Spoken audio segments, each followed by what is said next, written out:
So when you talk about Sonic Frontiers and one of the biggest issues that people had with the game, people can certainly point to the fact that the game lacked a little bit of polish in certain departments. So you could certainly say that there were some weird things going on with the physics, like sometimes you were sticking to the terrain, the cyberspace controls were off. There's one thing that people also thought could be improved in this game, and that was the quality of the animations. So I am proudly and unapologetically a Sonic Frontiers fan. I really enjoyed the gameplay, but when you look at the cutscenes, they do look a little stiff. Some of the presentation for how the story is told is a little off as well. There's two different methods of how the cutscenes are done in the game, one of which are like the actual animated cutscenes. Some forms of presentation in the game are literally just the characters standing around and talking to each other with really not much movement going on. So people point out stuff like this, and we're like, okay, I think we can do better for the next Sonic game. Certainly, Sonic Frontiers was a game that did not have the same budget that probably the next one will have. And we know this because Shadow Generations is selling decently well. Sonic Movie 3 did extremely well, almost 500 million in the box office, and also the highest rated video game film of all time, extremely well deserved. And if you look right here, Sonic Frontiers also sold extremely well. Sonic Frontiers, some say, is like the thing that saved the franchise for Sonic games. So how do we know Sonic Frontiers 2, or the sequel, whatever you want to call it, we'll call it Frontiers 2 for now,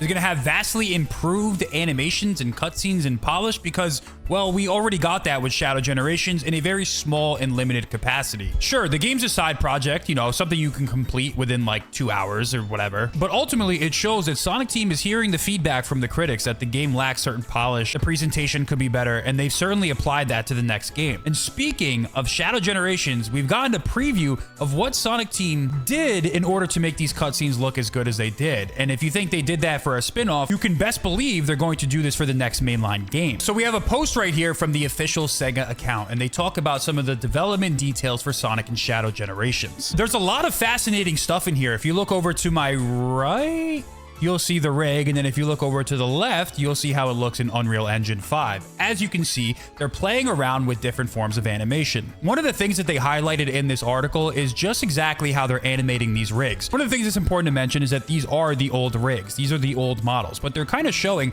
how far they can push these rigs to their limits without having to get more expensive ones, if that makes sense. I'm not really an expert on this stuff. You guys can certainly correct me in the comments, but I think that's like the general gist of what they're trying to show off here. What I think is most impressive about Sonic and Shadow Generations is the fact that these are the same exact rigs from Sonic Frontiers. They're just using different methods to make them look way better. Which brings us to the more interesting revelations and kind of give us a little bit of a glimpse as to what Frontiers 2 could look like, assuming that they tread along the same path. So it says right here, in order to promote modernization of the Sonic Generations remaster, the development team explored various research and development methods before embarking on the project, with the model of character expressions never seen before. That is often a huge criticism you'll see of the modern Sonic brand these days with the games and their presentation in the cutscenes. Over here, they even showed materials of cutscenes that they animated for this research and development purpose. So this is kind of going to give us a glimpse as to how Sonic Frontiers 2 could be animated. Again, this is kind of like a tech demo that's showing the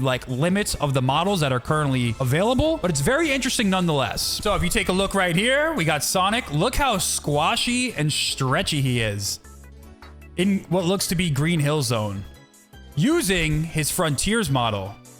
And there's a lot going on here. As you can see, that presentation is significantly different than the type of stuff that we get in Sonic Frontiers. Keep in mind, it's not going to look exactly this squashy and stretchy. What they're trying to do here is show off how far can they push this model to its limits. This technology will make it so they don't have to make expensively complicated rigs to use. And assuming that they refine this technology and make it look better in the final package, we could be in for a real big treat with Sonic Frontiers 2 in terms of the animation. I feel like that's something that's very vital in selling the overall package and immersing the player in the total experience. My favorite part of the cutscene is probably at the end when you see Sonic recover and how bouncy his face is. I think a really good example of how far they can push the models demonstrated here as well. So you could just see how bouncy and fluid it is. Obviously, it's extremely exaggerated. It would never look like this in the final product, but the research and development is important because that means they're spending money and investing in making the games look better. They actually spoiled us with a lot of extra material as well for the Generations portions of the remaster. So if you take a look, they have like a little slow-mo version of how this looks. I'm actually watching this for the first time.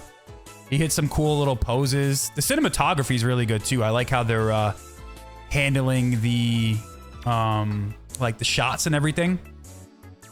But if you look in slow-mo, look at that. They're doing a lot. He's putting some expression. That's crazy. So yeah, that's kind of like the behind the scenes version. So if you take a look right here, we have another cutscene of the Death Egg robot fighting Sonic. And they're going to demonstrate more things that this rig is capable of. Look at him struggling. He's throwing some expressions. They're really showing off that squash and stretch. I believe that's what it's called. Animators, if you want to correct me on that. I don't really know too much about this stuff, if anything at all. I'm just going based off of what I'm observing. He's struggling in the Death Egg, blows up his arm, pops up.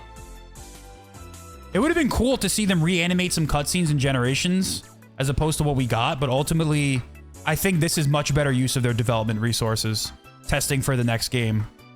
Because we did also see this type of stuff in Shadow Generations anyways. And there he is at the end. Look at that. Oh, that's sick. So here we see a cutscene ported into Unreal Engine 5 from the original Sonic Generations. If I'm not mistaken, it's kind of similar to what they did for the Oblivion remaster, how it's like the same game, same engine, ported into Unreal Engine for an additional layer of graphics. But you can see how it looks better. He's able to do a little bit more. He's able to express a little better. This is such an iconic cutscene too. Yeah, look at that. His facial movements look a lot better. Obviously, the lighting looks good. Unreal Engine 5, for all the stuff people say about it, the lighting looks really good in that engine, if I'm being honest. And then... oh, it looks so good! Wow. Look at that. Looks so much better. Look at classic Sonic Run, too. He had a little bounce to his step. That's nice, man. That's definitely nice. And then what else happens? Dude.